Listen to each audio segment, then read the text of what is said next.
I can't imagine kids coming to school hungry, and that's something I can help with through our school food pantry, or when kids come to school and they have friendship issues and I can put together a friendship group, or they come to school after seeing their mom and dad fighting and I can talk to them and help them with that and maybe do a referral for their parents. And all of those things are things that can help students in their academics as well, which is of course why our kids are in school. So I think that's why it'd be really important to represent the counselors of the country. And I think we're also, as a group, we're very humble. We're not accustomed to tooting our own horn.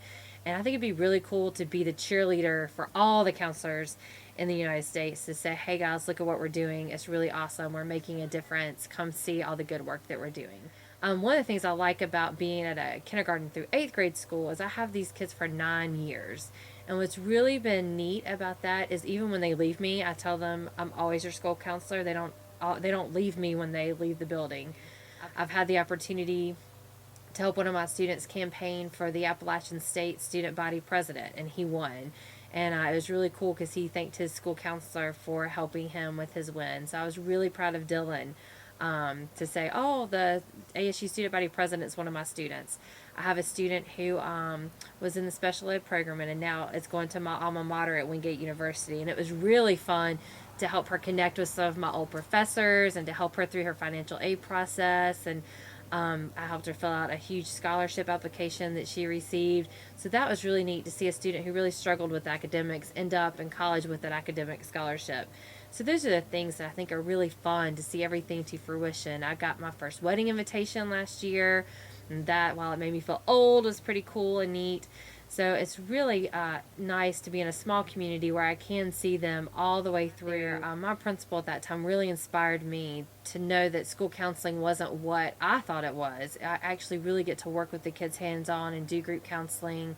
And the kids, they are so wanting help with emotional, behavior, and academic issues that sometimes I have a line outside my door.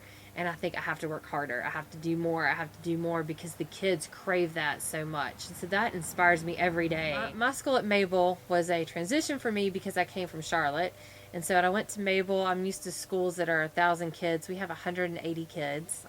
We fluctuate between 180 to 200.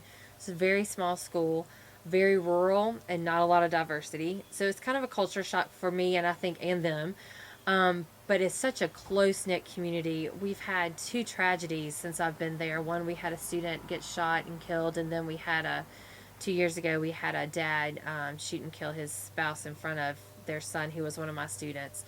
And to watch a community rally the way they did around these 2 families was incredible, and was my strength going through those 2 tragedies through my community, was the strength from the Mabel school community. We say we import diversity because we don't have a whole lot. So I do a lot of things like community or cultural days where we bring in people from different countries. We do a lot of Skyping. I've Skyped with my mom's classroom in Charlotte, and there are 6 countries represented in her classroom with 7 different ethnicities. And so my kids, who are 100% Caucasian, they really enjoyed that. They thought that was really cool. So I do a lot of Skyping activities. We do a lot of things like bringing in culture. A lot of theater groups come into school. I try to bring in a lot of those activities to help broaden their horizons. I love taking field trips. We are the poorest school, for lack of a better word, in the county. We have 60.1% on free and reduced lunch. So you have to go about things a different way. I realized my parents were not able to get to the food pantries in Boone because they didn't have gas. So I decided we're just going to do a food pantry at Mabel School so they don't have to drive all the way out to Boone. So we have a food pantry there. We have a full service parent resource room where they can check out books, videos, brochures, DVDs.